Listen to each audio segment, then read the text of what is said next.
तो हमारा जो प्रसंग चल रहा है, हमने पुरुष को सिद्ध करना, पुरुष माने परमात्मा। ये देखिएगा, श्रीमद् भगवत गीता रख दी, यजुर्वेद उठा लिया, और ये महर्षि दयानंद सरस्वती द्वारा ही अनुवादित है। ये यहाँ से प्रकाशित है, ये वही वाला है जो हम पढ़ रहे थे अभी थोड़ी देर पहले, ये वही वाला है। हम 4400 अध्याय पढ़ रहे हैं, 40वां अध्याय यजुर्वेद का। 15वें श्लोक में हमने पढ़ा है ओम करतो समर कलवे समर करतो समर। ये तो पढ़ लिया कि ओम नाम का जाप काम करते करते श्रवण करो, विशेष कसक के साथ श्रवण करो, मनुष्य जीवन का प्रथम कर्तव्य जानकर श्रवण करो। वायु अनिलम अमृतम अथ इदम भस्मांतम शरीरम। शरीर भस्म होने पर, नष्ट होने पर, छोड़ने के समय जब आपकी जो वायु है, प्राण आपके जो जीव है, उसमें इतना अमृतव हो जाएगा कि वो जो ओम से होता है। अब हम यहाँ आते हैं 4400 अध्याय 40 में जाएगा 17वें श्लोक में, ये 17वां मंत्र है। इसमें लिखा है हे मनुष्यों, जैसे ज्योत स्वरूप रक्षक मुझसे, गीता वेद ज्ञान दाता कहता है, मुझसे अविनाशी यथार्थ कारण के आच्छादित मुख के तुल्य उत्तम अंग का प्रकाश किया जाता है, या किया जाता है आना चाहिए। और वह प्राण व सूर्य लोक में पुरुष है। ये पुरुष शब्द है संस्कृत में, पुरुष माने पूर्ण परमात्मा। हमने पुरुष सिद्ध करना था यहाँ से, पुरुष माने पूर्ण परमात्मा। एक तो ये खुद कहता है कि मैं ज्ञान दे रहा हूँ, हे मनुष्य, क्योंकि ज्योत स्वरूपी रक्षक मुझसे, ये ज्योत स्वरूपित है काल, मुझसे जो अविनाशी यथार्थ कारण के आच्छादित मुख के तुल्य उत्तम अंग का प्रकाश किया जाता है, यानी ज्ञान दिया जा रहा है। जो वह वेद ज्ञान दाता कह रहा है कि जो वह प्राण व सूर्य मंडल में पूर्ण परमात्मा है, वह तो प्रोक्ष है, वह तो प्रोक्ष है। यहाँ है लिखना था अहम, यू कहता अहम, ये है असो, सो असो अहम। ओम खम ब्रह्म, खम माने ब्रह्मलोक, दिव्य आकाश रूप, ब्रह्मलोक रूपी दिव्य आकाश में ब्रह्म रहता है, और ये मेरा ओम नाम है। अहम, अहम माने मैं आकाश के तुल्य व्यापक ब्रह्म, ब्रह्म ना लिखा, मैं ब्रह्म हूँ और मेरा ओम नाम, मैं उसका ओम सब का रक्षक जो, मैं उसका ऐसा नाम जानो। ऐसा कि ओम लिखना था, मेरा ये ओम नाम जानो। ये आधाड़ंगा डाया इसने, तो इसे सिद्ध हो गया कि वेद ज्ञान दाता कह रहा है कि मेरा तो ओम नाम है। वो परमात्मा, पुरुष माने पूर्ण परमात्मा तो गुप्त है, वो अन्य है, वो प्रोक्ष है। तो यहाँ अब हम आते हैं ऋग्वेद मंडल नंबर 9 और सूक्त नंबर 1 के मंत्र नंबर अब 8 और 9 को स्पष्ट करेंगे। पहले हमने पुरुष का अर्थ इन्हीं के इन इंजीनियरों से लेना पड़ेगा, क्योंकि नहीं तो ये बहका देंगे आपको। पुरुष माने आदमी हो से, पुरुष तो क्योंकि परमात्मा भी मनुष्य जैसा है, इसलिए प्रथम पुरुष वही है, सेकंड हम पुरुष हैं, मनुष्य है। तो वहाँ प्रथम पुरुष, क्योंकि जैसे पवित्र बाइबल में लिखा है कि परमात्मा ने मनुष्य को अपने जैसा बनाया, तो वो भी पुरुष है, वो परमात्मा है। हम भी पुरुष हैं, हम नासवान हैं, हम डुप्लीकेट हैं, उसकी शकल है, उसी के आकार मिलते जुलते मनुष्य जैसे मनुष्य।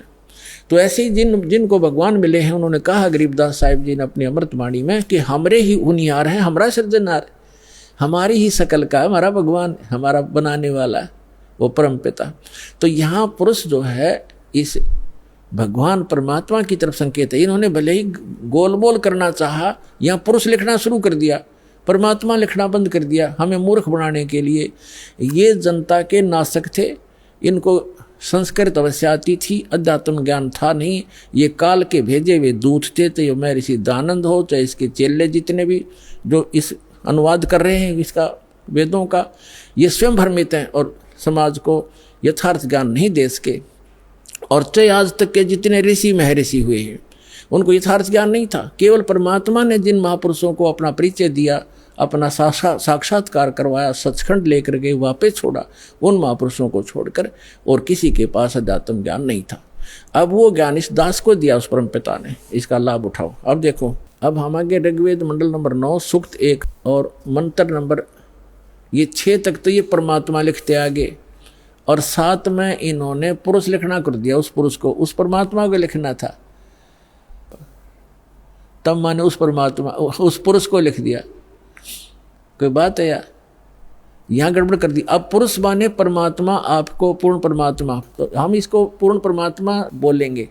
उस पूर्ण परमात्मा को उग्र गतियां प्रेरणा करती हैं, यानी जब संसार में हाहाकार मच जाती है और अध्यात्म गुरु जो है अज्ञानी हो जाते हैं, उनका उद्देश्य केवल जनता को ठगना ही हो जाता है और हाहाकार मच जाती है, सब प्राणी दुखी हो जाते हैं, तो परमात्मा दुखी होता है, क्योंकि हम उनके बच्चे हैं, वो हमारा पिता है, तो अपने का दुख अपनों को ही होता है।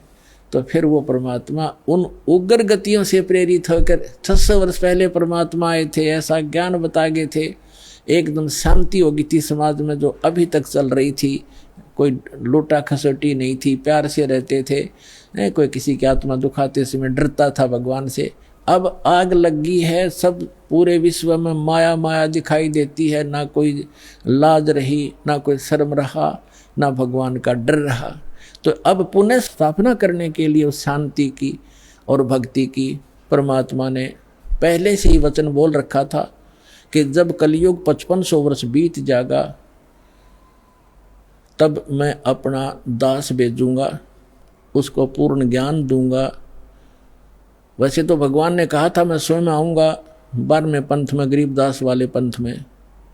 परमात्मा नहीं आए तो दास को भेज दिया, वो कंप्लीट स्पिरिचुअल नॉलेज और पूरी पावर दे के, उस परमात्मा ने अपनी पावर दे के।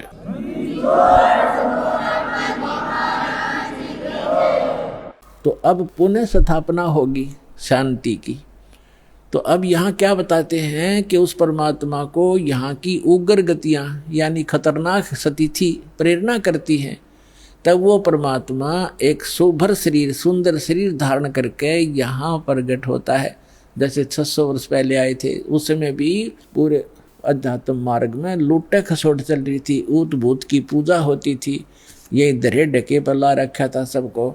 तो परमात्मा ने आके पुनः स्थापना की थी और 64 लाख से सो गए थे उस दानक के, जिसको धानक कहते थे, दुल्हा कहते थे। यदि वो परमात्मा ना होते, आज से 600 वर्ष पहले भारत वर्ष के अंदर 64 लाख से सोना कोई बालकों का खेल नहीं है। और सबको परमात्मा ने भक्ति से चार्ज किया, उनको सुख दिया, उनके आने वाले बच्चे उनके घर में जन्म लिया, वो अच्छी आत्माएं हुई। तो अभी तक चल रहा था, हमारे समाज में शांति बनी हुई थी। अब ये 50 वर्ष से उरे उरे बिजली गिरती जा रही है, और अब तो पूछो ही मत। हे भगवान, जहाँ देखे माया माया दिखाई देती है, कोई शराब पी रहा है, कोई मांस खा रहा है, सरेआम हो गया। और कैसा हाहाकार, कोई सुल्फा पी रहा है, कोई बीड़ी पी रहा है, पूरा मानव दूषित और वातावरण दूषित हो गया। तो अब इस भक्ति से पुनः स्थापना होगी भक्ति की, और विश्व में शांति की, परमात्मा का वचन है, ये तो होगा ही होगा।